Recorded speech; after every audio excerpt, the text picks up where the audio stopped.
Pour les élections sociales de 2020, donc pour la mise en place d'un comité de prévention et de protection et un conseil d'entreprise, les travailleurs qui compteront 3 mois d'ancienneté au jour des élections pourront aller voter.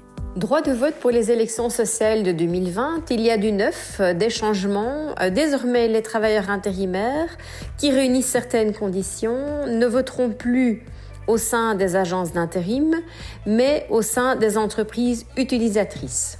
Ils doivent pour cela réunir 2 conditions.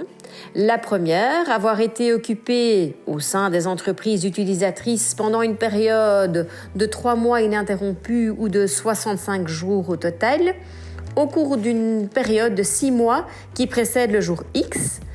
À cette première condition, il faut ajouter une deuxième condition, celle d'avoir été occupé pendant 26 jours ouvrables entre le jour X et le jour X plus 77. Si un ou plusieurs intérimaires réunissent ces conditions, ils pourront désormais, au jour Y, voter au sein des entreprises utilisatrices. Les travailleurs de l'entreprise. Maintenant, il y a certaines conditions à respecter. Donc, tous les travailleurs de l'entreprise ne pourront pas être candidats. La première des conditions est de compter 6 mois d'ancienneté au jour des élections ou bien 9 mois d'ancienneté au cours de l'année 2019. La deuxième condition est liée à l'âge. Il faut avoir entre 18 et 65 ans. La troisième condition, le travailleur doit appartenir à la catégorie pour laquelle il se présente. Ouvrier, ouvrier, employé, employé, jeune travailleur, jeune travailleur. Les cadres peuvent constituer un groupe séparé au niveau du conseil d'entreprise. Dans ce cas-là, les cadres qui se présentent aux élections sociales devront appartenir à la catégorie des cadres.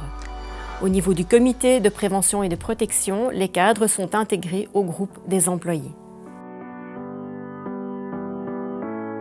Il y a 2 groupes qui ne peuvent pas être candidats pour les élections sociales. Le premier groupe, ce sont les conseillers en prévention et les personnes de confiance, car elle doit rester indépendante. Le deuxième groupe, c'est le personnel de direction. Le personnel de direction ne peut pas être candidat, mais il ne peut pas non plus voter pour les élections sociales, parce que parmi ce personnel de direction, l'employeur déterminera qui le représentera au niveau des organes de concertation.